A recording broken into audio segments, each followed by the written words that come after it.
Hey,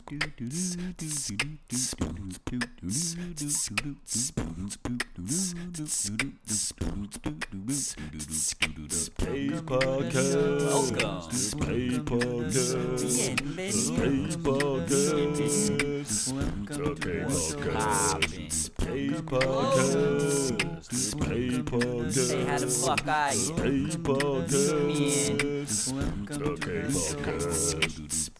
I probably care you.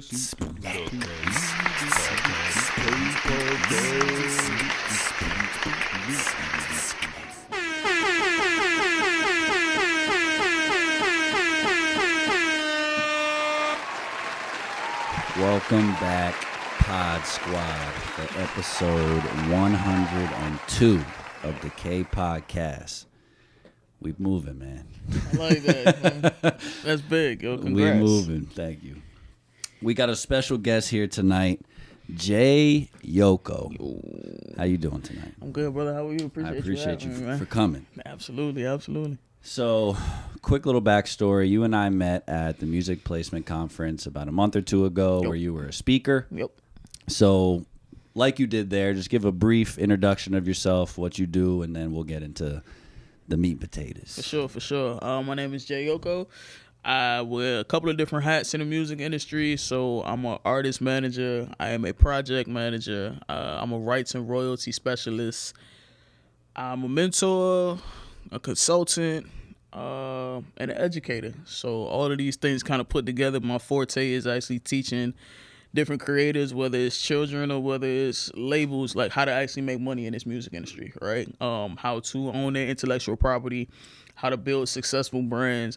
The biggest thing is like this industry changed. A lot of stuff has shifted. You feel me? So The it's digital era. You feel me, right? So it's teaching a lot of people like how to catch up to what's going on now and how to get the piece of the pie that belongs to them. And really just teaching a lot of people that like you can really make a living off of your art for real, for real. You don't have to be the biggest artist in the world. You just gotta have like your own goals and your own, things that you want to accomplish, and anything can be done. Right. No, yeah, absolutely. And I was definitely inspired by not just the little tidbit you gave right there, but by, your contributions at the conference, which influenced me to invite you on here. So again, I appreciate you being here. Man. Thank you. And we'll get into the nitty gritty here in a bit, but here at the kPodcast, I like to start with a little segment we call the ones and twos. All right. Just to break the ice a little bit, just to kind of let the people get to know you, So I'm just going to hit you with two things. Just give me the preference. I bet. And if you don't have, you want to go both or whatever, there's no penalties or anything like that. It's all about having a good time. I like it. All right. So, well, first, are you vegetarian or anything like that? Nah, but I've been trying to eat more plant-based lately. Okay. Because there's a couple meat food questions Oh, yeah, in here. I'm still eating meat. All right. So, tacos or burgers?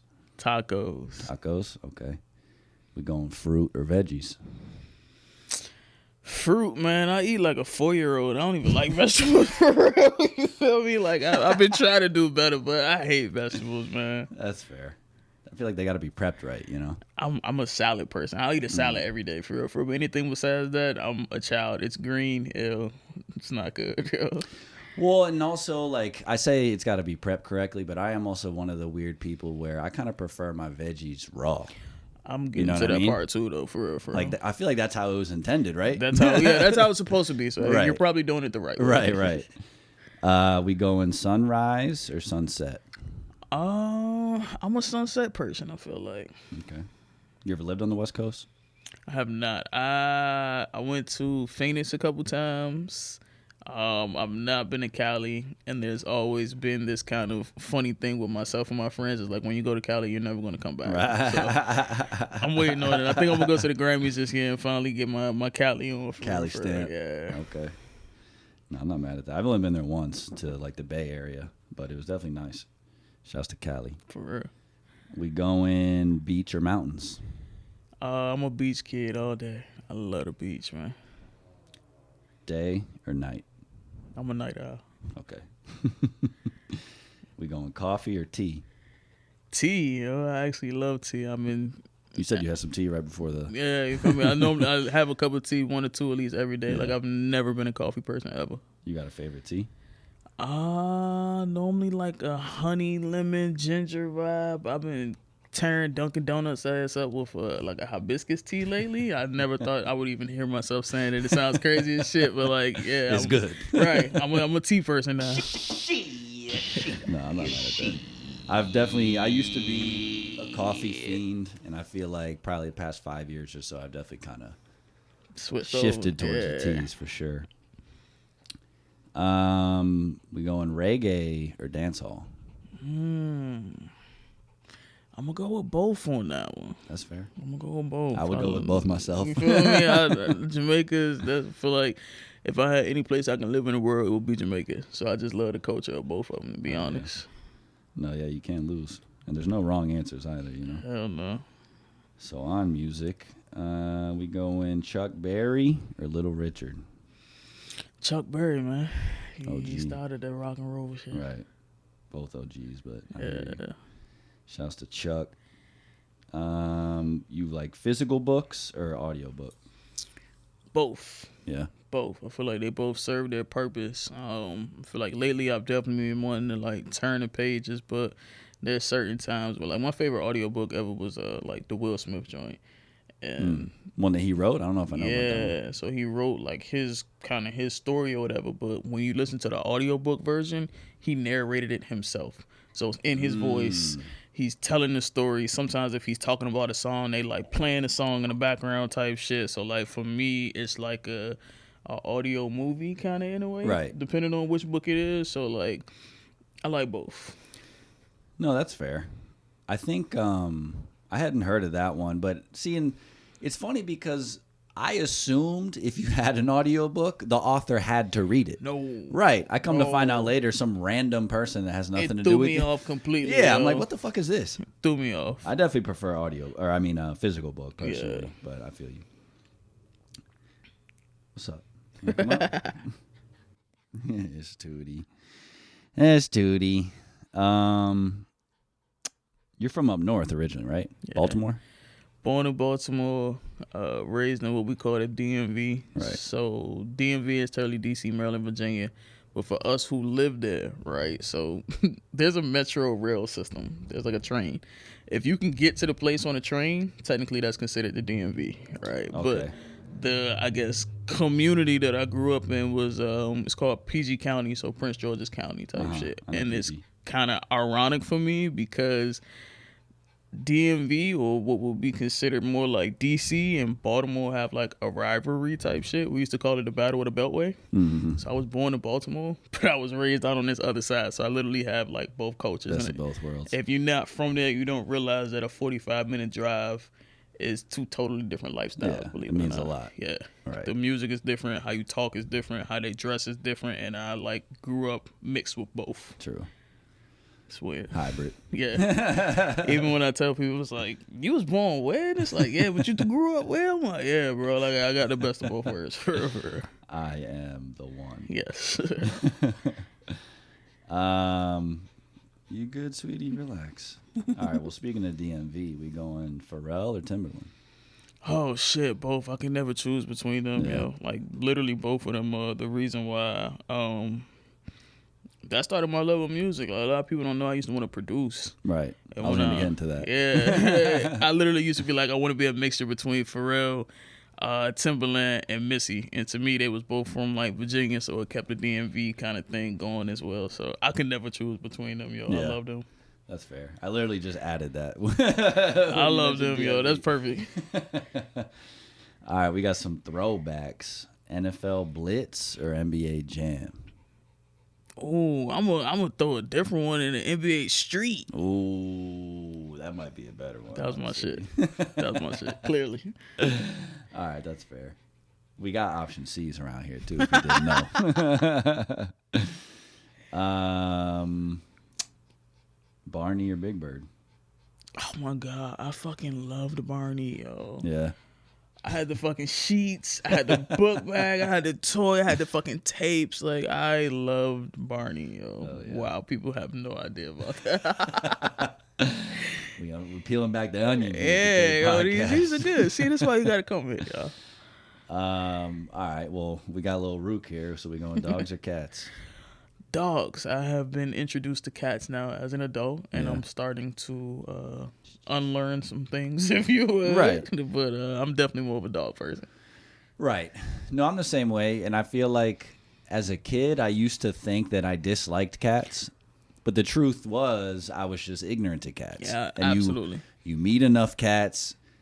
I still definitely would not say I'm a cat person, but like you just learn some are cool as shit and some are assholes. Yes, and some are crazy. Like I've heard that orange cats are crazy as shit. I thought it was the opposite. I thought they were the chill ones. No, Like Garfield? No, yeah, Garfield's crazy as hell. Yo, they say that the black ones are the chill ones, which are the ones that everybody are afraid of. I know that's my old roommate had a black cat and she was honestly awesome. I heard they were the best Right. ones. So yeah, They were just best saying, friends. That's what they say. Yo, they say that. Like my girl is like dying for a cat dog combo, and I'm just like. But I feel like the more that I learn from her, and then I got friends who like love cats and shit, and the more I'm around them, I'm like, all right, homie wasn't that maybe we can bad. work something You wasn't out. that bad, So lately I've been like seeing kittens, and I'm like, damn, I think it's gonna happen. So yeah. When I feel like too, a dog you can rescue, not at any, really at any age, and like chances are you'll be okay. But with a cat, I feel like it helps a lot if you have it. Oh yeah, since a kitten. Definitely to start fresh, Right. And because cats are just way smarter, Right. and They are smart as fuck. they're smart as It's shit. like, I don't need. Good? You good? Okay. Yeah, I don't need the cat outsmarting me, man. I need to get it from a baby, and we learn each other together. Right. No, I hear you. I know, Rue. Another throwback: Ninja Turtles or Power Rangers? Oh, I was a Power Ranger all day. Yeah. I might even work my ass off, bro. I was up every Saturday morning, 7:30, 8 o'clock with a bowl of cereal watching that shit. Hell You yeah. feel me? Chocolate or vanilla? Chocolate. No wrong answers. We going podcast or radio? Both.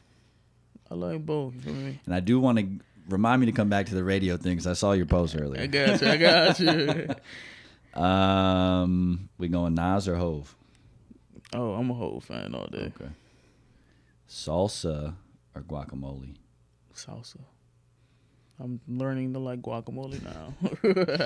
I fuck with guac and avocados, but I realized, I don't know when it was, at some point in my life, it started giving me like stomach aches, like really fucking with my stomach for some reason. Whoa, Yeah, it's fucked I'll up. probably never fuck with it. Because again.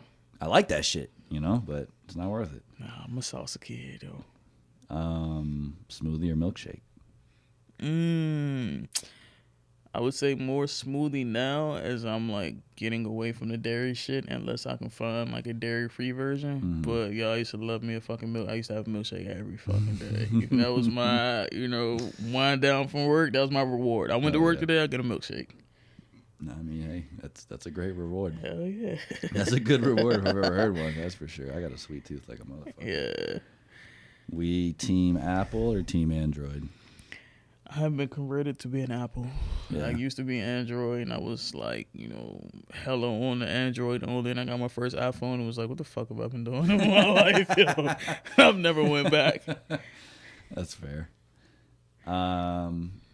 So for wings, you going the flats or the drums? Drums all Yeah. day. I need the meat. I need Fair. some meat, man. OJ, pulp or no pulp? No OJ, period. No OJ. Hell Damn. no, That might be man. a first here. No OJ, man. Apple juice. I love apple juice too. Yeah. What if they had apple juice with pulp? That would be wild. That would be some shit that I'm not drinking. I can't do. Mix your applesauce with the apple juice. I don't even do applesauce. See, as I said, I'm too weird. I don't want shit You floating don't in my like the drink. texture? No, I don't True. like if I'm so weird with like food. So half of it is like I'm neurodivergent. So sensory stuff is different for me. But even before I knew I was neurodivergent, like I don't like any shit that I can't like chew. You feel me? So like, This is already chewed. yeah, This that's what I feel like. applesauce I is don't already like chewed. applesauce. I don't like grits, oatmeal, mashed potatoes. Like none of that mushy. Just So no soup either. chicken noodle. 'Cause you It all can chew some depends. stuff Okay, in. so like soup, I'm kind of cool. Well, I used to like cook for a living. Yeah. So Oh, soup, okay. I'll cook. I'll cook my own soup or something Right. like that. I'm cool with that. But again, to eat like applesauce is like no. Like bite an apple. Like what the fuck? Like it's just like Let's skip this step. Yeah, I feel like like how the baby birds gotta have their food like Yeah, ate by their parents. That's what it's regurgitated. given. It's like, yeah, what the fuck is this? Just give me the apple. I'm good off that. No, that is fair. Someone else said that. Not about. I think they said that about the orange juice. They're like, I don't want pulp in my juice. If I wanted pulp, I'm just gonna fucking eat orange. Yeah, Like, that's why I'm like, I don't want nothing floating in my fair. damn drink.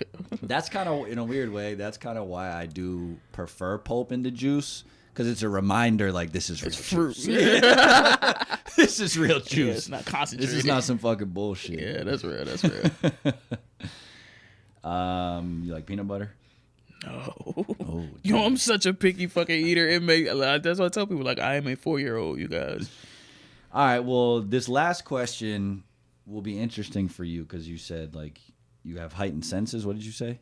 So I'm neurodivergent, which means my brain just works differently, right? So for me, I have different... Specifically related to your senses. It's a lot of different shit, right? So it's honestly like neurodivergence can be a combination of everything, or a bunch of different stuff. It's no cookie cutter answer. So for me, it's like based off having like heightened senses, anxiety. I'm still like dealing with like PTSD, all this type of stuff, right? So it makes shit like people probably wonder, why are you on a podcast with glasses on, right? And it's like, because lights are brighter to me sometimes. Times I'm just used to that, because artists. you see what I'm saying? And that's why a lot of people are like, oh, you got glasses on in the club. It's like, bitch, it's strobe lights right now. Like, it's bright as hell to me, for real. You feel me? So like, yeah, my senses are heightened. Certain shit is brighter than me. Sometimes certain shit is louder than me. Sometimes like the clothes that I wear, I know a lot of people are like, oh, you're just dressing to be cool. And it's like, I have to be comfortable for real, right? So I'm always normally wearing like hoodies, because low key I like compression. I like for shit to feel tight, and if I put a hood on, I feel like I can like disappear for It's a like little hugging bit. you. Yeah, you feel me? Like even these pants, people are like, oh, they look like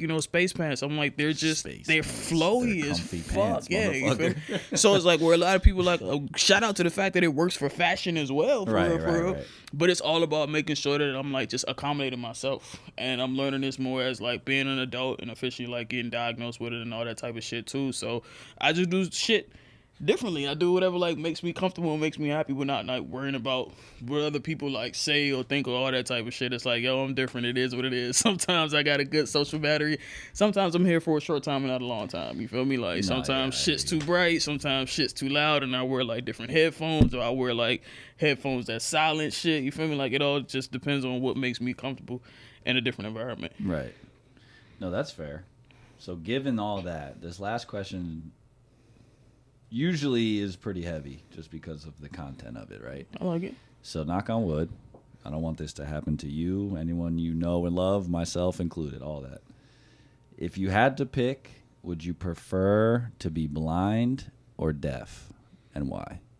Probably blind, because I cannot live without music. That is a very common answer. That's my answer. soul. You feel me? So I feel like I could adapt to having to relearn how to see through other things, but I feel like if I lost being able to hear music, I would literally lose a piece of myself. Right. No, yeah, absolutely. And crazy shit, like I almost went deaf before, so I know how close it is to being like, yeah, wait, I can't have that shit. Yeah, I went crazy for real, for real. All right. That was the end of the ones and twos. I like that. Loosen you up a little bit, you I know? like that. That's very smart. You feel me? A lot of people just be like, so let's get into it. Yeah. Like, damn, bro. Super deep introspective question. You Like, know, okay, I like relax. that, though. That was cool. Well, and also it gives me a little bit of content to build off of, because I was going to ask you like your origin story and how you got started in hip hop, and you mentioned the DMV being influenced by Pharrell, Timbaland, Missy. Definitely. So, at what point you were born and raised up there? I take it. Yeah. So, what point did you move to Florida? So I moved to Florida in 2011. After dropping out of college. So Fair. I was going to College St. up John. there, or down here. I was going to college in New York. Okay, So I so was St. going- John's. So I was going to St. John's University. Shout out to the Red Storm, even though I was never part of it. But I dropped out to be a caretaker for my grandparents. Okay, that's respectable. Yeah. So it wasn't for Not no. like you were just like, I'm gonna be a rapper. No. type shit. I was actually set in New York, so I was okay. I was fucking off a lot. I'm not even gonna lie. You feel me? But grades wise was phenomenal. I was on Dean's List. I was in all the little whatever shit. I had a great internship up there. It just was a choice of like family shit. So I chose Which, I mean, my family, right. which I would never change. You feel Yeah, me? I would do the same thing. It was what needed to be done. So when I came down here to Florida, it was oh, you got a toy. hey, that's this crinkly one, bro. Get that shit out of here. When I It's your quiet toys. when I came to Florida, it was a restart for me, to be quite honest. Like, I didn't know anybody. I kind of was like in the middle of being depressed because I'm like, fuck, I did everything I was supposed to do. You know, they tell you like get good grades, get a scholarship, go to college, and that's your da-da-da. I'm like, well, I did all that shit, and now everything is like washed. Right. So coming down here, yeah, life be lifing for real. So coming down here was a clean slate. And I just was hustling, man. Like when I moved down here, like I had no job, I ain't have no like nothing. I just was here. Right. It was like take care of your grandparents type stuff. So from there I got we had a food truck, and it just was crazy how it kind of rolled into each other. So this food truck that we had, I think we cranked that up probably like 2012. We moved down here in 2011. And once the food truck kind of started cranking, we had the food truck in front of a strip club. And it's like, why, right? Because strip clubs, they don't have food, but it's popping. But for me, it was people the catalyst. Right. You feel me? It was a catalyst to music for me, for real. Because who comes to the strip club? All the artists. And when everybody has That's a great point. A major concert, they're going to go do their concert, but then they want to hang out somewhere. Where they going to come? They come to the strip club, right? So, when I was in New York, I was doing an internship with this dude named Theo Brown. Shout out to him. He literally started me in this shit, right? So when I told him, like, yo, I got to move to Florida, he said, I'm going to link you with this dude named DJ Dr. Doom. DJ Dr. Doom sounds familiar. Because he's Jacksonville's DJ, so he's on the beat. So That Doom is might like, be why. Exactly. DUUVAAL. You know? So Doom is crazy. I call him like my dad in this industry type thing. So I moved to Jacksonville. I know nobody. I don't know what the fuck's going on. Theo's like, oh, just get linked with this dude. Doom's at the radio station, so he's just like, yo, told you we was gonna be friends. Yeah. I just started helping him with shit, you feel me? So he's like running all these clubs and he's doing all these events. So I'm just with him all the time, and it's like start from the bottom. I'm talking about like put flyers out, you can come in the club, and I've started proving my worth and providing value for his brand. So he started helping me on the other side. Yo, from the bottom of the bottom type shit, you feel me? Right. So the combo of, you know, being able to hang out with Doom and some shit and seeing all these different artists and shit that's going through at the strip club, I started realizing like, this is the entertainment world, and I'm kind of learning the different realms of it, okay? The strip club is the promotion side. The DJ side is something different, but he's also like radio, so that's something different. He's in major concerts and festivals. That's some different shit. So it's a lot of different things that I kind of got popping around. Mm-hmm. And in the midst of all that, you just start seeing all these artists in the city, right? Like independent artists. And it's like, yo, these kids is fire. Like, what the fuck? Right. Why they not like bubbling type shit? And then you start seeing a couple of them get pulled out, and it's like, okay, they got something going. And like a year later, like that's the worst shit I ever did in my life, and this is a horrible deal, and da. So I start asking myself, signing with like labels, you mean? You feel me? Yeah, like labels or production companies or even What's just that one, the Youngeen Ace from Jax? I like that kid. He's he in a lot of shit right now with everything that just happened. You feel me? But I like his music. Yeah, there you go. It was saying shit like that, you feel me? And it's just being like, what the fuck? Like, why are certain people popping and certain people not? Why is it that I'm not from here in this city, but I know how to get my music on the radio, and I'm not an artist, but this person was born and raised here and don't know how to get their music on the radio? Lacking that knowledge. Like, basic shit, right? So that was the shit I started putting together, and I'm like, these people... And not anything bad, but like this city, they don't know anything about the actual business of music. They make dope music. They know how to get it out. They know how to be like hood popular, but outside of that, it's stagnant. Right. So my whole thing was like, what the fuck is it? And come to find out, I'm like, there's a whole like business side to it. So I was always not necessarily the plug, but somebody who I know somebody who can get you the shit. You need a DJ? I got you. You feel me? You need somebody who gonna print your flyers up? I got you. When it came to who's going to teach these people, like, the business side, I ain't had nobody to say, go to that person. I got you. Right, so then I got you. Yeah, I became that person. So I just started, like, studying music business. And the more that I studied it, I would kind of just, like, pass it out to shit. So then I got people coming to my food truck, right? The food truck was really, the catalyst of the shit. It's home base. That ass. And you got fire food, I'm sure. Food was fire. Everybody wanted to hang out around it. So when they coming up to the truck, I'm like, okay, I know here artist. I know that person artist. So I started asking small shit like, hey, it's 200 cars out here. Y'all got no flyers?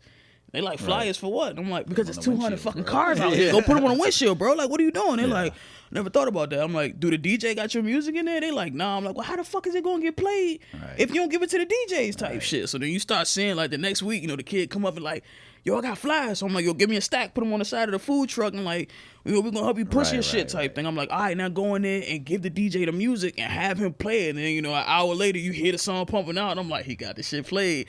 And a week later, they come back and they're like, what do I do next? I'm like, shit, I don't know. Yeah. Like, what the fuck? So from there, it just was figuring out. And as I figured it out, I just gave it back to them. So it literally got to the point where it was like, you ordered your food at the front of the truck, and whoever wanted to talk business for music, you came to the back type shit. So now I got the back of the truck. It's 2 a.m., and it's 20 people deep in the back of the food truck because I'm teaching kids, like, this is what a copyright is.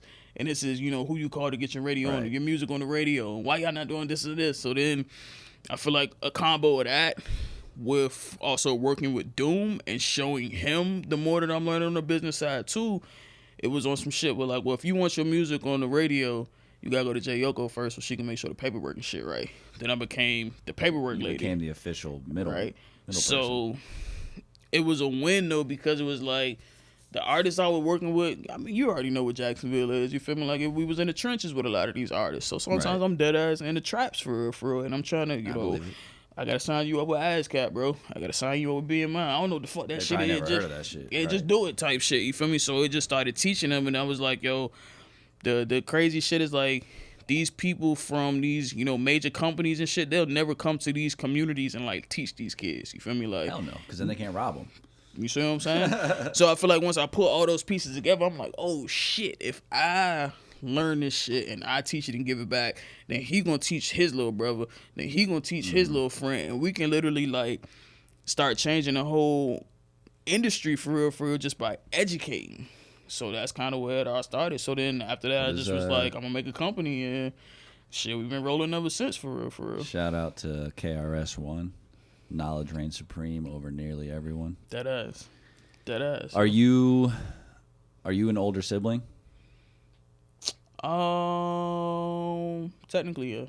Because I feel like a lot of what you just said just gave me like older sibling vibes. Like, let me take these kids under my wing, show them the way. Not even just hip hop. The fucking world needs more of that. Everybody, you know what I mean? And I think that's more what it was. My position that I feel like I hold in life right now is providing what I wish I had when I was a certain age, or even just now. You feel me? Like, whether it's guidance, whether it's advice, whether it's somebody to just listen to. Like, I wish somebody told me half of the shit that I'll be out here telling people for real. So that's what it really be. It's just like, if I knew I needed that help, how many people's lives can we change by giving them tidbits and information type shit? And then when you started, or at least for me, when I started seeing it, that shit happen like in real life. You feel me? Like, now I'm getting goosebumps because you start like hearing people and saying shit like, yo, I took your advice and like I got a check that came in, or like I got this placement, or I got this opportunity, and it's just like, what the fuck? All from information. You feel me? And it just or was ideas. Like, ideas, info, all that. Not to cut you off. Our last conversation, the call we had, I put out that beat tape because of what you said. Hell yeah. You see what I'm saying? Solely like, because of what you said. I was like, that is a brilliant idea. See, he listened and he did it. Why the fuck have I not done that before? Yes, I mean, and that's the shit that like that fuels me for real, right? Just helping like, people. People just be needing help. You feel me? Like, people need guidance. People need a blueprint for real. And like, trust me, I get it. This is a business, and I get my paper off. I mean, my bills are taken care of. But for like the amount, certain shit is priceless to me. You feel me? Like the phone calls that I get, the screenshots that I get from people sometimes, the people who I work with, and just seeing how they are afterwards. That shit's priceless. And it's like, the paper be good, that does come, and that comes from providing a value. You feel me? Right. To certain people. Yeah, you're not just out here just talking bullshit in people's ears. Yeah, I'm not lying to nobody. And that be the whole shit too. Is like, I'm not. This shit be so serious to me. Like, when you start realizing that these are people's dreams, like dead ass, yo. Like, this is shit that people are like risking their lives to achieve type shit. And when you realize it in that perspective, it's like, this not no shit I'm gonna play with. You feel me? Like, I don't want to take advantage of nobody. I don't want that karma on my own life for real to just be taking advantage, because that's a lot of shit that's happening out right now. People getting scammed and taken advantage of, and I'm just like, I just don't want that shit on By my major spirit. artists too, which is crazy. Yo, I'm sure you see that shit all it's online. a fucking insane. Like the more that I feel like the more that we tell people it's not true, the more that they just be like, oh, Jay being a hater right now. And it's like, no, bro, it's a bot that you talking to. Right. That's his little cousin. Right. And he don't even know that his little cousin is using his page. Or Right. he do. Right. Because their money then slowed he's up too. hurting, right, 'cause Yeah, the and it's label's like, robbing him, yo, too. what the fuck, man? Right. It's a never-ending cycle. It's not, but it all starts with, again, just being educated. The more you know, the less that somebody can pull the wool over your eyes for real. Right. Because you Yeah. already know how the game's supposed to go. Exactly. So how somebody gonna play you if you already know the play? No, I mean, no lies were told here. So I feel like that'd be my whole thing, is like the amount of shit that we can change just by education. And I figured that out in like a lot of realms in life for real. So not only music, but like I'm working on a project now about sustainability and like climate control and all that. And the whole thing is Nice. like I'm learning, right? Okay. So That's what I went to school for. So we can talk. I got a project for you. We I can got talk. something I want you to work on, yo. But my whole thing be like, yo, if the more that we just learn in any realm of life, whether it be music, fashion, like how to save the earth, how to make yourself happier, and we share these things with people, just the more that we can learn from everybody else, and the easier shit is for real. Right. For real. Like I'm very much of a learn from other people's mistakes or other people's successes. Have you read, I think it's from Think and Grow Rich, where he talks about the brain trust? I haven't, but that's on my list. And it's a great book, but he basically talks about kind of like what you're saying, not only taking that upon yourself, but the people you surround yourself with. Like if we all specialize in something, now boom, we're a power team. Right? He calls it a brain trust. And that situation just like that was one of the biggest things that ever happened in my career. You feel me? Like, developing that, having the right people around, having people who were good in their position or realm, and then we all coming together and making like this like super kind of situation. That's how Power Rangers. Right. I like that shit. Power Rangers, yo.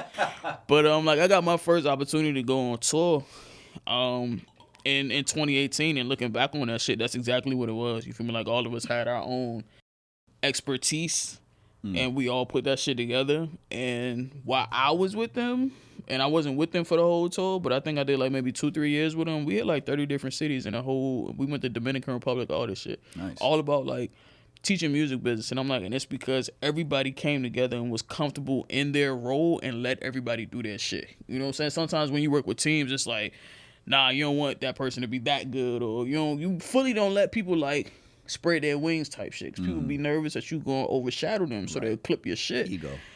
Heavy. And this situation, this shit just was like, yo, everybody do what they good at.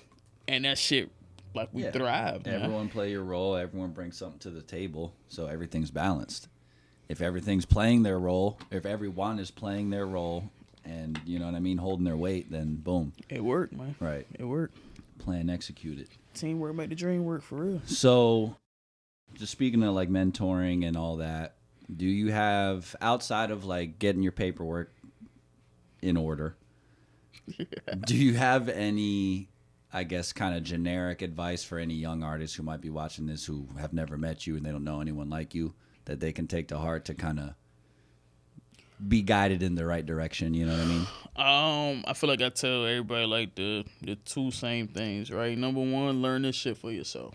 Learn this music business for yourself, and whatever that means to you. But what I want it to mean to you is not only just the paperwork side, but learn how money is made, right? Because my whole thing be like, how the hell do y'all get in the industry and expect to make money and don't know how money is made, right? So learn how money is made. Learn the histories of music. That's why I feel like a lot of people drop the ball, right? The history tells so much of why we're at where we're at right now. Learn the different roles in the music industry. That way you're not trying to figure out why your manager won't pay for X, Y, and Z, because your managers, and the people who pay for shit is your investors. They pay two different roles. You see what I'm saying? The more that you know in this industry, the easier shit is. Whether it's how money is made, whether what's more important, streams of fans, knowing that fans are more important than streams, your life's going to be easier type shit. Knowing that you don't have to have 1 million followers to be successful makes your life easier type shit. You feel me? Like knowing your own goals and not comparing yourself to somebody else makes life easier. But all that comes with knowledge and education, right? So learn this industry for yourself. And the second thing I tell everybody is like, yo, trust your struggle, right? And it sounds real generic and it probably sounds cliche as shit, but you're where you're supposed to be, exactly where you're at for a reason. You kind of got to just trust in your story and not so much question, why am I not X, Y, and Z? Why is this person not? Yo, just trust it. Why didn't I blow up overnight? You're not supposed to, because Right. if you blew up overnight, you wouldn't even handle that shit. Right. I know so many people who've like, oh, I went viral, and it's like, so what'd you do with it?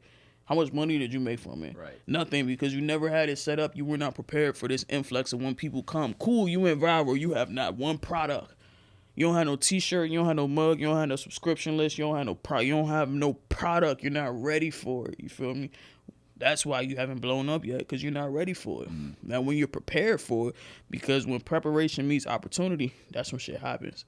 But if you're not prepared for it, the opportunity ain't gonna never present itself for real, for real. That's a fact. You heard it here, kids. Take heed. Swear. No,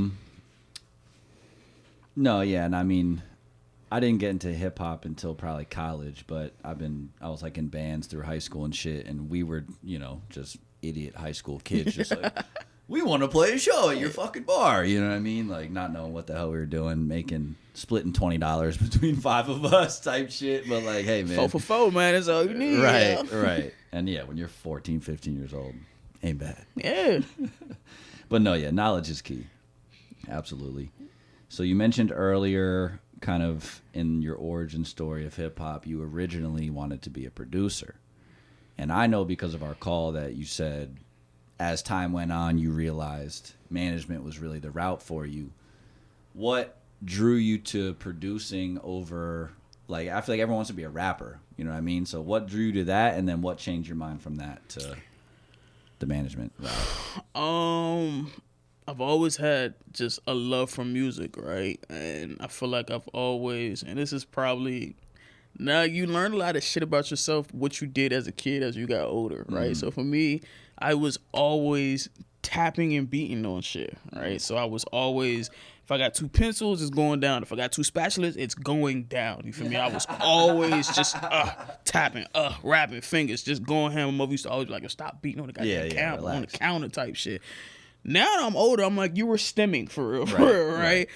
So from that, it was always like there was a love with percussion, some kind of way, right? It was either drums, it was something. So when I got older, I got into marching band, because fuck, you're a band geek. That's where it really started. Yeah. So as I got into being a band geek, I'm starting to realize I like the beat aspect of songs. I like the creation of the music. I like live instrumentation. So then when we were in band, we weren't playing like we got on punishment one year, right? So we couldn't play no new music, right? So I graduated in 2010. So you think about when you competing at these little band shit, they playing Soulja Boy type shit. And we playing Earth, Wind, and Fire, right? So the shit for us at first was a punishment. But as we start getting into it, it's like, yo, we're learning, right? We're learning real instrumentation type shit. Like, there's not no drum pad shit. Yeah. Nothing against it, but, bro, we literally set up with, like, he's playing the timpanis, I'm playing the bells, I'm playing the marimba a little bit. He's playing, there's a full brass section, there's 4 strings. So from that, I fell in love with like the creation of music itself. So when I'm like,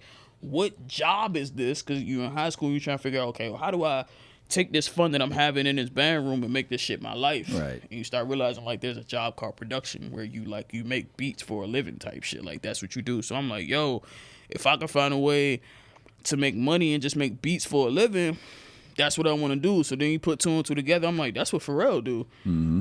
That's what Timbaland do. They the best producers in the world. I want to be like the female version of them type thing. And then, of course, like, you learn about Missy, and I'm like, all right, there already is a female version.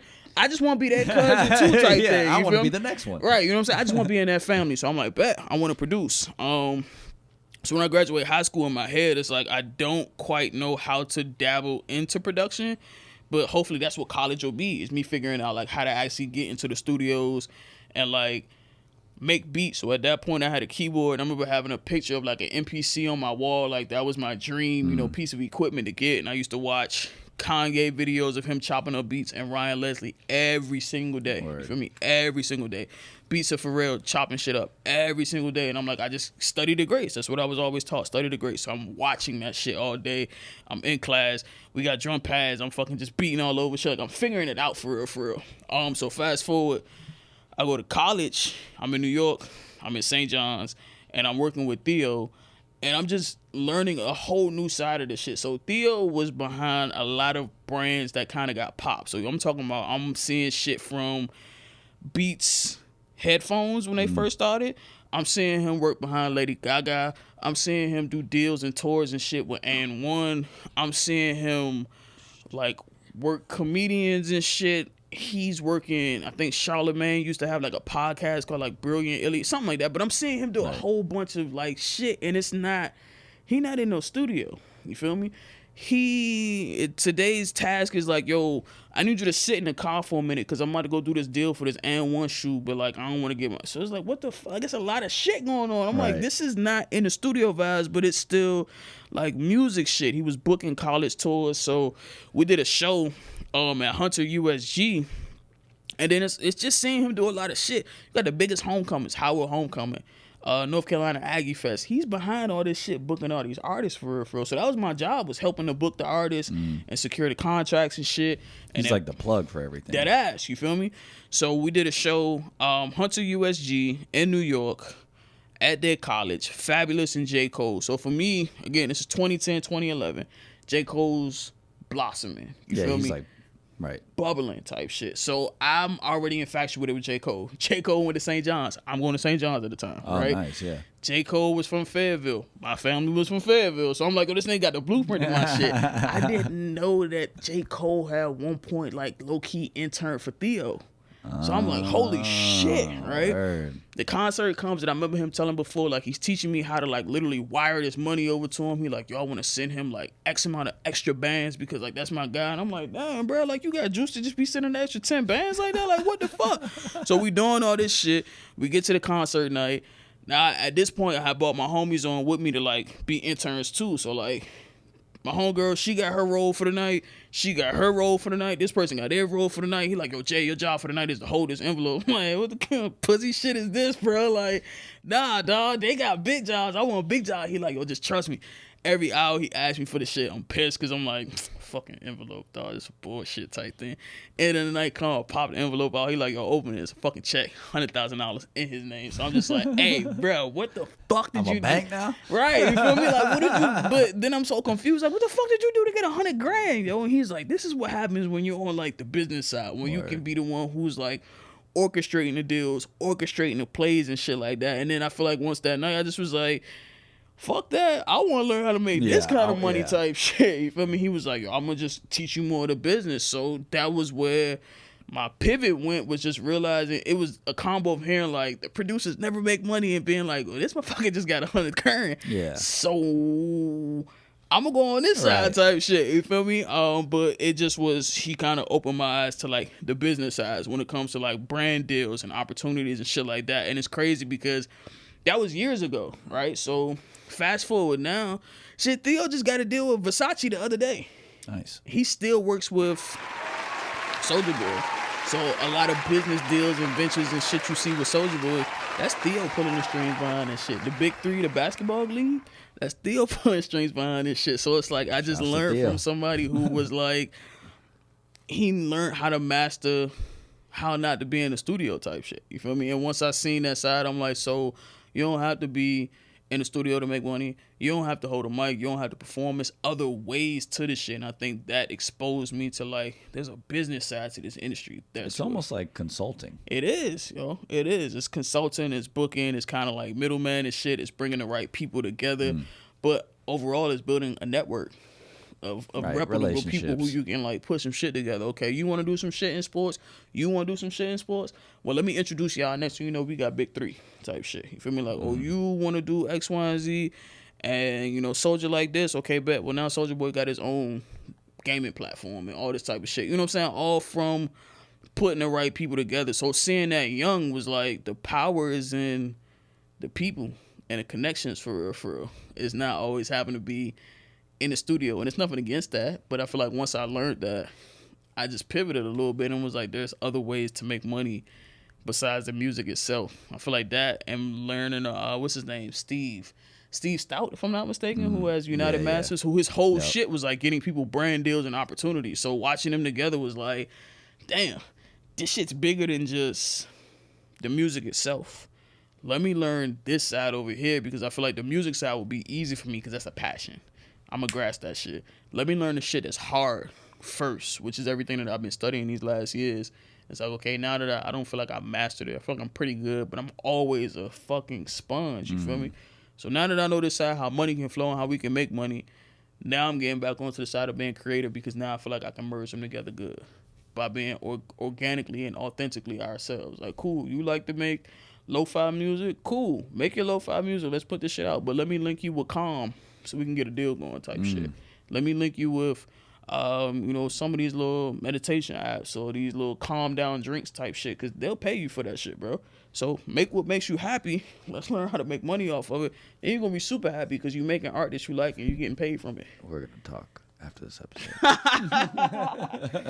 but that be the shit. I feel like Theo just taught me how to like think outside the box and you know what I'm saying, see how that shit relates. So now I'm just a brain where I just kind of think outside the box and figure out how can I let the client be themselves and build around that type shit. Find things that correlate around that so they don't ever feel like they conforming or they gotta be this person. I had some girl the other day that was like, I gotta wear my hair like this because X, Y, and Z. I'm like, no, you don't. Yeah, says who? Right, dude, what the fuck makes you comfortable and everybody else is gonna adapt around you. Don't adapt to nobody else type shit, but you gotta be taught that. Yeah. Sadly, yeah, some people don't know how to think for themselves. Nah, they don't. That's cool. That's why we here. Yeah. Facts. That is very true. So how long ago or like around when would you say was that pivot, that switch? That shit happened fast. I ain't gonna lie. So I feel like I interned with Theo like in New York probably for like 6 months, and I was like 2012 type thing. Still cool with him to this day.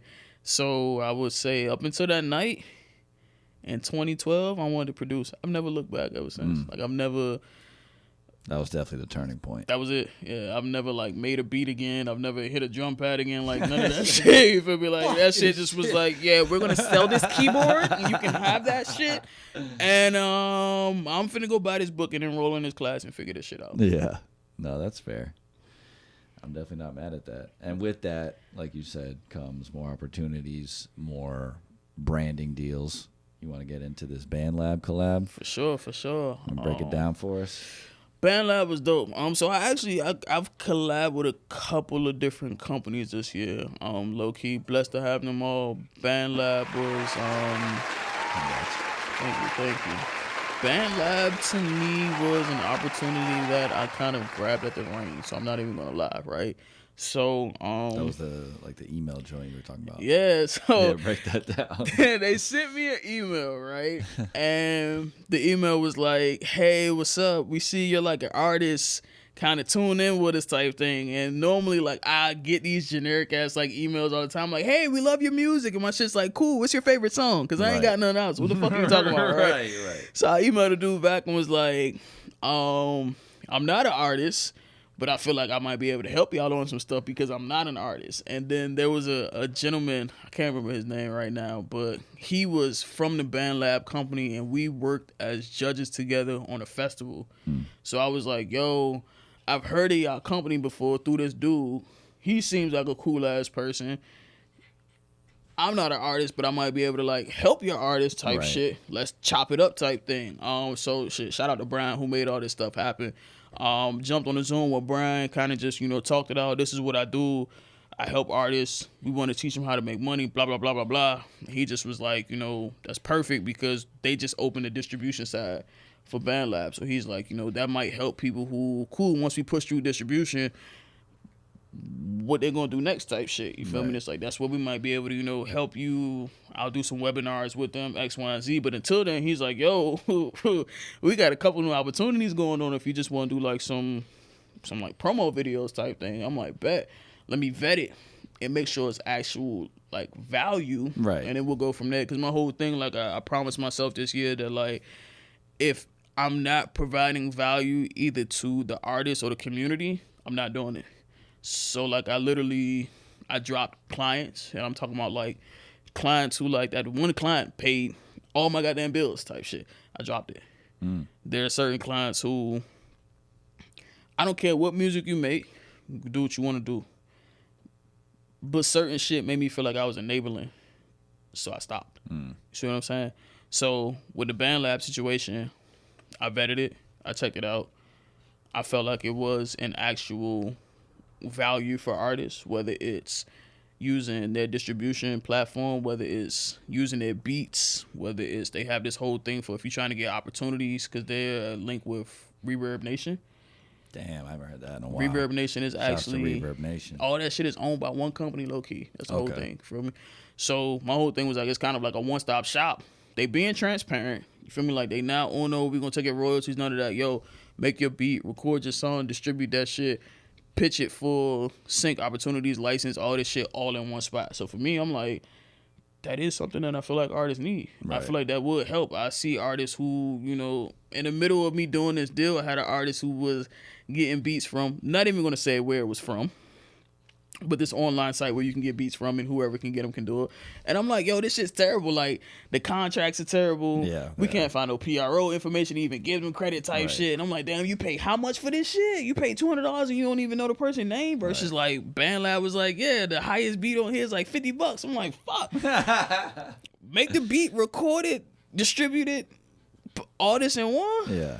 And it's for the low, and it's for the love of the artist. And then there are a couple artists who have like bubbled off of it for real, and the fact that they're trying to grow and expand to just be more of a resource for artists. I feel like anybody who's trying to actually be a resource for artists and not take advantage of them, I'm a rock with it for real. So that's how the whole BandLab situation kind of went, still going type thing. I got a couple more videos I got to drop with them, but for me, I saw the value. They really helping artists. I'm a rock with them. There's another company I work with too called Indie Flow. Indie Flow. So crazy thing with Indie Flow is like dead ass. My whole relationship with them started because I was trying to get a fucking job. And I went through a month of like interviews and shit with them, and I got denied, and I was pissed. So I ain't gonna lie about this shit, right? But that's just how the universe worked. Like that job wasn't for me. Right. The owner of the company wound up coming back to me a couple months later and was like, we're creating this new like mentor feature, and we're gonna have maybe 6 to 10 of y'all. We want you to be one of the official mentors for the site. Bet. So I locked in with that. And then Indie Flow created this like new app, if you would, called Roadie. So Roadie is an AI manager, artist manager type thing, right? So you might put in like, how do I increase my YouTube subscribers? And it'll give you like a play of like what you should do, like step-by-step type thing. Yeah. I can vet for that because I actually help like create the app by giving consulting and giving input on like, this is what artists need help with. And make sure you got this covered and make sure there's a way for them to understand how to do this. So like sat down with the owner. He's like, give me 10 things you feel like artists need help with, and how do we make sure that we provide that type thing? You feel me? So like, this is what I mean by like, I try to work with companies that provide value and provide answers and blueprints for artists, and most of them are for the low. You feel me? So that's why I kind of got with both, because they're helping the artists at the end of the day. Oh yeah. No, I mean, as an artist, I appreciate what you're doing. For sure. Definitely, man. That don't sound, because I've seen little ads about BandLab and shit on like Instagram and whatnot, but wasn't really sure of what it was, and I'd never heard of the app. Was Roadie, you said? Roadie. Roadie, yeah. So it's Indie Flow, and then Roadie is presented by Indie Flow, if you would, type thing. And Indie Flow is another like one-stop shop type situation. So you can do distribution. You can create an EPK. I like them because they help you like come up with your rollout plan. They help you plan content.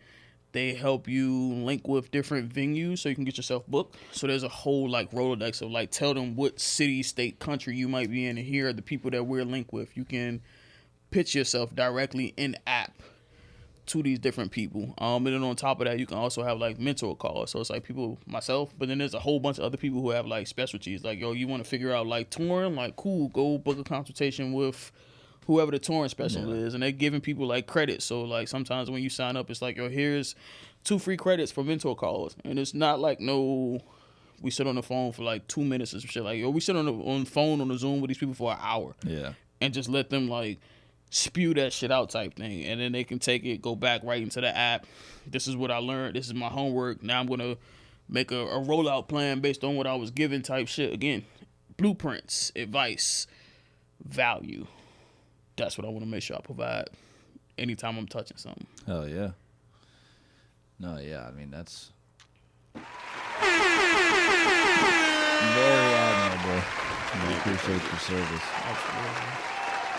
Because, I mean, yeah, like you said, most artists don't know how to do that shit. And as an independent artist, you kind of have to toe the line between being the artist creative and being your own manager. Fucking every you play all the roles, the sun. man. Exactly. You put all the hats on. I only got one hat on that you can see. Right. There are about 20 on this bitch. No boy. Do you have any like artists or anything that you want to plug? I mean, I always like got that you a nice little represent. Rolodex. So technically, I manage Ski McFlurry. So always shout out to Ski McFlurry gang. That's also DUUVAAL's own type thing, if you would. I mean, let's see. I work with a lot of them. Let's see who we're working with right now. We got Famous. So Famous is a gentleman from Ohio. We just dropped this project last week called Phases. He dropped the EP. Let's see. I got a client who's dropping an EP on Thursday. Nice. Danielle Anastasia. She's dropping like a EP / visual album. Like that shit's gonna be mad dope. Okay. Let's see, man. Lillian Blanche, that's always my right hand, crazy dope R&B singer. She was originally from Charlotte. She's now in Houston, Texas. Shout out to H-Time. Yeah, she's super dope, man. Let's see. Damn, it's a lot. Let me see on my phone because they ain't gonna be like, yo, you forgot me, you bullshit. It's like, nah, yo, I love everybody, but it'd be a lot of folks. Jazzy and Cristal, they from DUUVAAL too. They dropped a song not too long ago called Sandra Bullock, like just some real trap girl, like talking that shit and like really riding on that shit for real. You feel me? Like, I love they for real because they just be. I love raw ass fucking like lady rap type shit. You feel me? Quentin Tyvon, so I'm actually courting him right now for management. But dope kid from Florida. I think he's living in like Alabama now, but his vibe is just different. You feel me? Kind of like Kendrick meets Shmino meets Black type shit to me. Just an authentic ass vibe. I haven't seen nobody like him for real. Nice. And I would say that's the, let's say off the dome right now. I don't want nobody beat me up and being like, yo, you forgot about me. But I mean, shout out to it. I work with a lot of dope artists. There are a lot of dope artists that are from Florida that I've been touching. Tally, I absolutely love Tally. That is one of my favorite artists out here. The whole Luxury Lane, G Blizz, all of them is my brother's family shit. Shout out to Isaiah Falls, who project about to drop. He's had a great run with that Florida Baby track for real. So it's a lot of talent that be in Florida, man. So I'm blessed to be able to hear a lot of projects first, be behind the scenes on a lot of different projects. It's just a lot of heat that's about to come out, man. Hell yeah. Make sure you stay tuned for that. Well, and what about you? Where can folks find you, whether it's artists or just people who want to tap in with you in general? Any and everywhere, Yoko ENT, man. So my website is jyokoent.com. I'm on every social media platform from Instagram to MySpace type shit. You feel me? And the MySpace throwback. Listen, aging ourselves now. Nah, I made a new one. I made a new one because people don't realize like MySpace is now converted to like a low key It's still a music hub for real. Oh, so, like, really? I I made, didn't know that. I made a new page now, like maybe two, 3 years ago. Get back on MySpace. I'm trying to tell you, bro. But, yeah, so You everything. still got the top 8 shit? I don't know. I ain't get that deep. I was trying to. I wanted to be like, I wonder if I could still like change my page and make the little shit fall down and everything. But I ain't get that deep into it. But yeah, everything is always on my site. You can always subscribe to our text message link too, or our text message, which is always the best because that's why I'm always giving away hella free shit, whether it's information, whether it's events, whether it's somebody gave me a coupon or something, I'm finna blast that shit out to everybody too. Right. So our text link is always in all of our different little bio links and all that type of shit. And we be outside, man. So I'm always doing events. At least once a month, I try to do a webinar with somebody in the music industry, if you would, to kind of just expose people to different resources and different people they need. Like the first one I kicked off, I bought the latte lawyer on there because people don't know how to talk. They don't know nothing about needing a lawyer type shit. Right. You feel me? March, I bought 3 ladies on there for Women's Month. So one of them was an artist, one of them was a booking agent, one of them was another, like artist development specialist like myself. In May, we did it with this LGBT company who does like just artist help up in New York. And then this month we doing it with Kelly V, who's from 104.5 to highlight just radio. And overall, people don't think that radio is important no more. And it still really, really is when it comes to being an artist type shit. So I try to do something every month to introduce somebody to a new kind of role or player, if you would, in the music industry. And they're always doing, I'll be outside, so I'm always doing some kind of event, talking on somebody's shit. I've been doing a lot of like non-profit events, especially with like the Boys and Girls Club and stuff like that. We just wrapped up a writing camp with the kids.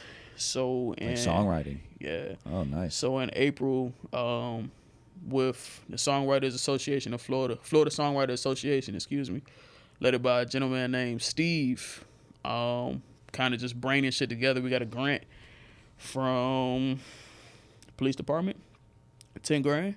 We went and bought studio equipment, and we donated it to the Boys and Girls Club to soup their studio up. And then we spent 4 weeks actually creating a song with them and teaching them how to write lyrics, write a song, record it, how to be in a booth, how to watch it get engineered in front of them, how to perform it, everything. So we've been working on that for the last couple of weeks. Nice. And in a couple of weeks, we getting ready to shoot their first music video. So we're going to shoot it at Full Sail. So we doing that. Let's go. Gotta get back to the community. Definitely, man. In a couple weeks, we're going back to the Boys and Girls Club, and we're doing this whole, we're doing a field day, but it's all based on sustainability development goals. So based over in United Nations, it's 17 SDGs, which are kind of goals that they're trying to accomplish by 2030. And I feel like just mad people, self-included, have no idea that this shit even existed. So it's like, to me, changing shit starts with the youth. Let's teach the kids first, then they'll teach everybody as they come up. So just using the platform, man, again, it has to be valuable either to the community or to the people who I'm with. So I find value in the kids. Again, I'm just trying to be that person that I wish I had growing up. I wish somebody taught me about music younger or just exposed me to different things. So that's what we're doing to make sure that younger generation feels like they have that support. Oh, yeah. No, yeah, that's dope.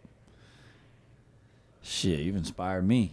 Hey, man, give back. You feel me? Like, yeah, giving back changes your life for I feel like it opens you to more blessings, but there's always just, all you need is one, to me. You need one kid to kind of inspire, and when you see that shit, you just feel like it changed your life, man. I watched one kid during this writing camp. I literally watched his confidence just raise every single week. And he went from, being in the corner, you can just see him like, that shit's not right. That don't sound good. I don't think that's going to work. To it's this video when yeah. And then you seen him last time when he was like performing this song and he got his shades on. He was just just riding. I'm like, yo, all right. Who would have known? Just a little bit of encouragement. Right. With like, you just seen this man do a full 180 type thing. You feel me? Like, you see kids who are like, they come in every Friday because they know like that's recording day, or I need to make sure I got to come with my clothes right because I can't get in trouble. Gotta come fresh. I got to make sure that, I ain't getting in trouble in school today, so I got to tell my mom not to come in at a certain time. I got to get my verse done. I got to da-da-da-da. And it's like, yo, the power of music for real, but also just somebody showing you different. That shit changing lives, yo. So everybody give back whatever you can do, whether it's Right. going to a food drive and donating, whether it's donating your time, your money, your canned goods, like it helps, yo. And it gives, at least like with what you're talking about with the music stuff, it gives the kids something constructive to do. You know what I mean? Constructive, but I feel like even as like artists and shit for real. So for me, volunteering at the Boys and Girls Club opened up so many different doors. You feel me? And some of them can be different opportunities and working with people. So like, yeah, I'm working on this sustainability project, but like now I have a resource. I have a lot of different resources that I never thought that I would have. You know what I'm True. saying? Just off of different shit. But now it's also like, shit, they calling me and it's not just, hey, can you volunteer? It's like, yo, can we hire you to do X, Y, and Z? And it's like, I would have did this shit for free. Right. But they're like, yeah, we know you would. That's why we want to pay you, because we value that shit. And, you know, it's other people who, can you come to this club now? And can you do this? It's just like all this shit started from just genuinely wanting to give back. So that's why we tell people, like, yo, just give back sometime. You never know who you going to meet, Right. who life you going to change, how you going to change your own life for real, for real. And personally, I feel like I can't go to the next level without giving back some kind of way, because that's my way of bringing somebody with me. So even though it's not literal, it's like, cool, when I'm ready to elevate and go to the next spot, I got to go do a food drive first, because it keeps me humble and it keeps me thankful of what I have type thing. And it makes me realize, regardless of how big you might get, there's still work that needs to be done. Oh yeah, absolutely. There's still help that needs On to be every given level. type thing. You feel me? So for me, it just keeps me at a level of not only being extremely grateful and having gratitude for what I have, but also realizing what I have can help other people. It don't always got to come out of my pocket. You feel me? I took 2 hours to go bag up groceries for how many families? Now they Right. get to eat because we all decided we was going to donate 2 hours of our time to feed 500 people. That's just priceless. Right. That's just priceless. That's needed. Hey man, I'm fucking inspired. Inspired, I feel man. like that's a great note to end on. Appreciate you, brother. I appreciate you coming through for episode Appreciate you, 102, the kPodcast. We got a little saying around here. Stay safe, stay smart, stay sexy, and stay motherfucking tuned. You heard? Once again, Jay, Yoko, thank you. Episode 102. We'll catch you next time. Peace. Oh. That's a wrap. Sayonara.